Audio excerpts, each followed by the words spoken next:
Hello, Mr. Brandenburg.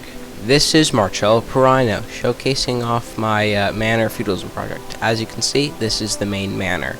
Now, I'll give you an overview of the roof and that kind of structure.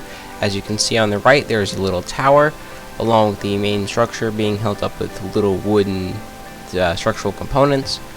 You can see that there's a little chimney with some smoke coming out of the top, and the triangle roofs that showed up. The inside was not yet completed due to all the structural phenomena that I couldn't deal with. As you can see, the main gate with the gravel path leading through the front, but now we move on to the blacksmith. You can see a large circle of accessories, but those don't matter. There's a little lava pool with a fireplace, but that's not very important. Now we move on to the village. You can see some peasant cottages along with a graveyard and a well. We will stopping at the water mill. As you can see, the water mill is made out of birch wood with an oak structure that will be used to contain the all that grain and all the wheat that will be grind up to grain using the water mill. We go over the bridge along the artificial stream to the main Catholic church. As you can see, there was a little stained cross with some more stone and wooden crosses on the roof, along with the classic triangle roofs. There's some foliage outside, but now let's go inside. As you can see here, there is a incoming desk, but I will drop my sword down here because it's rude to bring that in church, and we'll move into the forgotten study hall. This is very common since a lot of people like to hang out in the servants' cottages for whatever reason. I don't know why, but we ignore that book because that book is very old and hasn't been used in a while, I think. But we will move on from the storage closet to the main room with the custom banners as well to accommodate for the lack of space.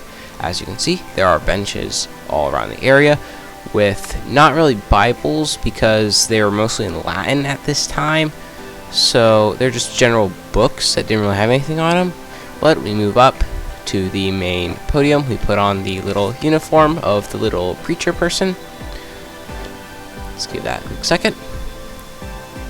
There we go. We see the little skeleton dude. We go up here and on the podium. Now this is like, what the Catholic Church would do to people. It's very accurate representation with the stained glass windows in the background. This chest contains the prophet for the day, but it will have to be moved to the storage center below the church. Now this is where the people usually hang out, studying and all that, but this is where the main prophets lie for the church. So just whatever you do, don't look under there. There's a nice cross on the glass stained windows, custom by the way. Then we go through the arch to see another stained window. We grab back our things. We see some more prophets that haven't been added to the main pile yet, and we exit respectively, nodding to the receptionist. Now we exit and go along the very beautiful cobblestone pathway aligned with azalea bushes along the custom wooden bridge across the main path to the unfortunate cemetery, where we see one of the great Catholic leaders has perished. We will nod into respect and move on with our day. Now we see one of the peasants' little cottages with a nice little chicken farm outside. We see this little man sitting outside of this little marketplace. Now I'll show you the inside really quick. Most of the insides look the same. As you can see, you can cook raw food on the fireplace with the villagers inside. Now this is the water mill from a more ground perspective. See it in the back with the water flowing down. Now there is an inside to that because I didn't really know what to put in there, but it's not a requirement. So we see the well. Now the well does actually have water in it. We're just going to toss the eggs to prove that's actually a deep well. And now we move past one of the bigger peasant cottages that were created to represent maybe a better peasant with a little public fire pit. And now we move on to the serfs areas with a little serf area. But we ignore that and move on to the orchard. Underneath all these little trees is the orchard's main in charge dude with a nice brick fireplace. We go through here and we can see a bunch of taps. I think they're gathering resin from the trees or some kind of sap. Now there are bees around the area. They have just gone out to collect their flowers or have gone to bed for the night, but I'm pretty sure they will be seen later on. But now we actually move on to the serfs' cottages, where you can clearly see they are not living very well and are pretty poor, with their run-down shack-like homes. But now we will view the farms and a few more serf cottages.